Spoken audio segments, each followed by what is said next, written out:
네, 새누리당 임명진 비상대책위원장이 강력한 인적 청산 의지를 내비친 가운데 이정현 전 대표가 전격적으로 탈당을 선언했습니다.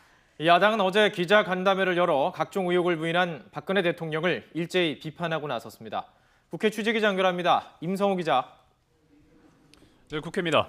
네, 자 먼저 새누리당 상황부터 살펴보죠. 임명진 비대위원장이 오는 6일까지 친박계 핵심 인사들에게 자진 탈당하라고 요구를 했는데요. 자, 이 전 대표가 지금 탈당을 선언했네요.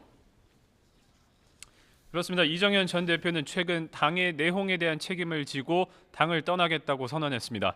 이 전 대표는 박근혜 대통령 탄핵안 가결과 또 최근의 당의 분당 사태에 대한 책임을 지겠다며 자신을 디딤돌 삼아서 당이 화합하길 바란다고 당부했습니다. 이에 대해서 정우택 원내대표는 쇄신하려는 당을 위해서 살신성인한 것이라며 국민에게 책임을 지려는 지도자의 모습이라고 생각한다고 말했습니다.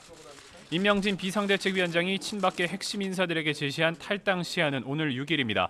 이 전 대표가 전격적으로 탈당했지만 임 위원장과 친박계 핵심 인사들의 갈등은 쉽게 가라앉지 않을 전망입니다.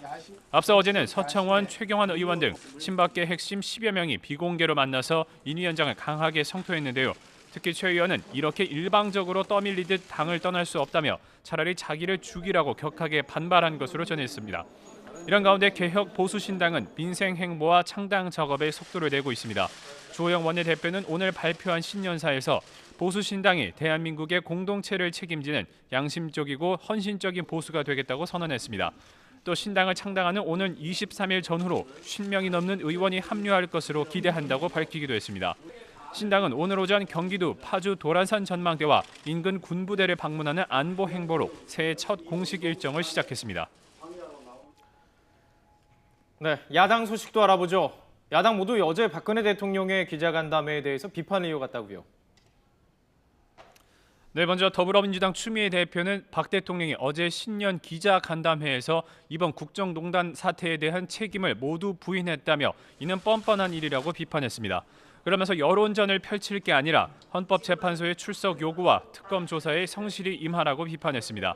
추 대표는 또 새누리당을 향해서 임명진 비상대책위원장이 친박 핵심 인사 몇 명을 쫓아내는 것만으로는 국정농단의 공동 책임을 벗을 수 없다고 날을 세웠습니다.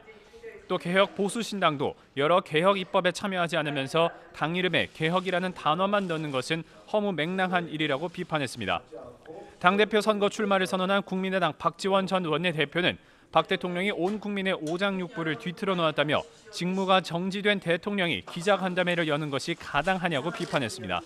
이런 가운데 김동철 비상대책위원장과 주승용 원내대표 등 국민의당 지도부는 오늘 광주 5.18 민주묘지를 참배했습니다. 최근 당의 지역 기반인 호남에서 지지율이 민주당에 밀리자 지역 민심을 청취하면서 지지율 회복을 꾀하고 있습니다. 지금까지 국회에서 YTN 임성호입니다.